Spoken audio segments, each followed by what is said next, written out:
Welcome back to Houston Life. Tonight, the newest member of our KPRC2 team takes a seat at the anchor desk after coming to us from our sister station in San Antonio. Yeah, she's a new face for many Houstonians, but Stephania Jimenez and I have known each other for years, and I'm so thrilled you are here because your focus has always been on the community, and I know they've already put you to work. You've already been hard at work. Tell us about it. I mean, there's so much to get to know here in Houston, and I just have to tell you, I am so excited to be here and to meet all of you and all the diverse communities around here. Eat your fantastic food because there are just so many places to go and check out. But ultimately, I came here to do work. I do see journalism and what we do as an extension of the community. And I hope that you know that I care and I want to be here to help you find solutions and ultimately make your lives better, because that's what it's all about, right? What's the good of seeing something that's completely negative and not knowing, okay, how does this apply to me? How does this help me? How does this make my life better? We want to cut through all of that clutter. That's such a good point. And your life and career have taken you to so many different places. Originally from Brooklyn, is that right? Your mom was Puerto Rican? Okay. But then, Boricua in the house, yes. We love that. But you have so many ties to Texas cities. Yes. And you've been in Texas. I mean, you consider yourself a Texan now. I do, a Brooklyn Texan. I mean, that's what I like to say, because you never forget where you come from. Of course. But also, I love Texas, and Texas keeps calling me back. So I love being here. There's so much. Again, it's not just about what we do here in the state, but it's the people, the warmth that you get. And I'm so honored to be in your homes. That you allow me to be in your homes. I mean, it's just, I have the best job in the world, and you can see all those different pictures right there. But yeah, I started in El Paso. From El Paso, I went to Connecticut, then Corpus Christi, where I met the lovely Tessa. All right. And then from there, I went to Philadelphia, San Antonio, and now I am here. That right there is from El Paso. You can tell by my hair.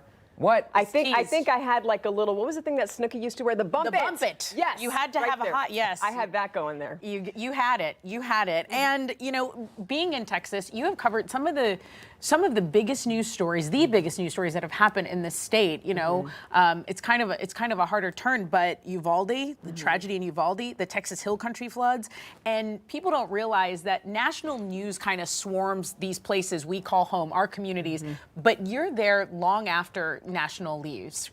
Yeah, I mean, that's a commitment that we make when we do local news. Yes, we're there when the event happens, but these are our people.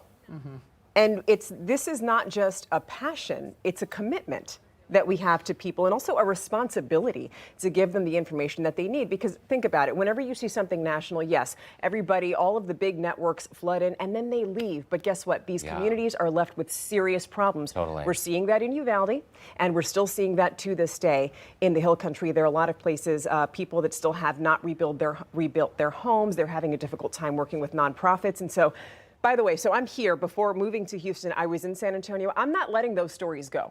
We're still making a commitment, because in Houston, a lot of people, especially with the Hill Country floods, a lot of you guys donated money. Where is that money going right now?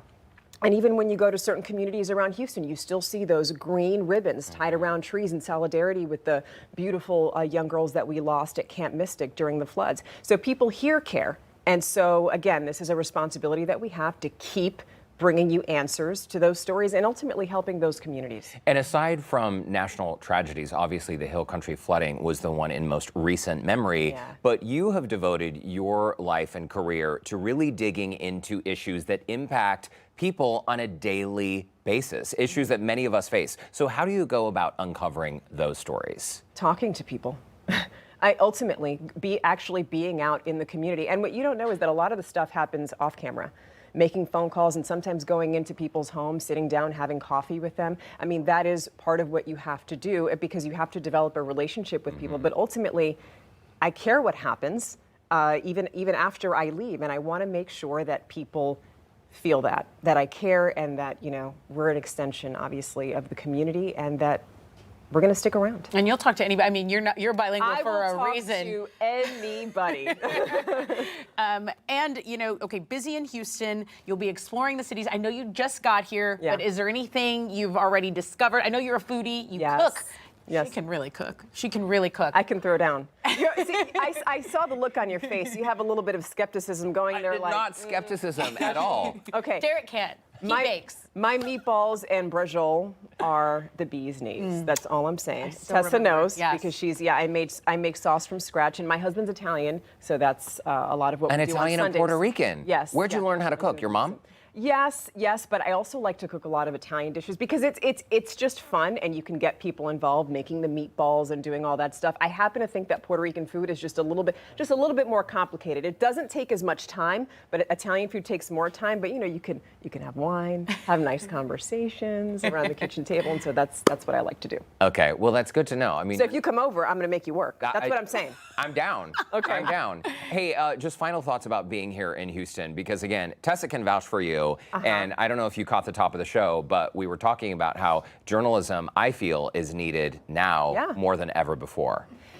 Yeah, and I think that there's a lot of skepticism that people have, and ultimately there's just a lot of noise out there, right? When you go on social media and people are constantly fighting, and that's true. I mean, it's not to say, hey, let's all hold hands. No, we want to point out things that are happening that need improving in our community, but also let's move it forward. Let's keep the conversation moving forward, because I feel like, and this is maybe a word that is difficult to use, but we're kind of in our social media ghettos. And we need to get out of that and talk to each other and understand, yes, you and I may be different. We may come from different places, but we can have a conversation. And I'm sure that we could find points of areas where we agree. And so that's also what we want to present, that sometimes it's not a spectrum. It's not left and right. It's just us. We're in the middle, right? And we just want to work together and make our community and our lives better. Okay, Yeah, well said. Stephania Jimenez. Well said. Welcome to Houston. Welcome to KPRC. We're so thrilled you're here. Thank you for having me. I hope to be back if you'll invite me. You Yes. are always welcome Yes. here. By the way, this is just the beginning. You can catch Stephania tonight on KPRC 2 News at 6 o'clock and then again at 10. And you better be nice to my friend. No, I'm kidding. It's going to be awesome. We're glad she's here. Still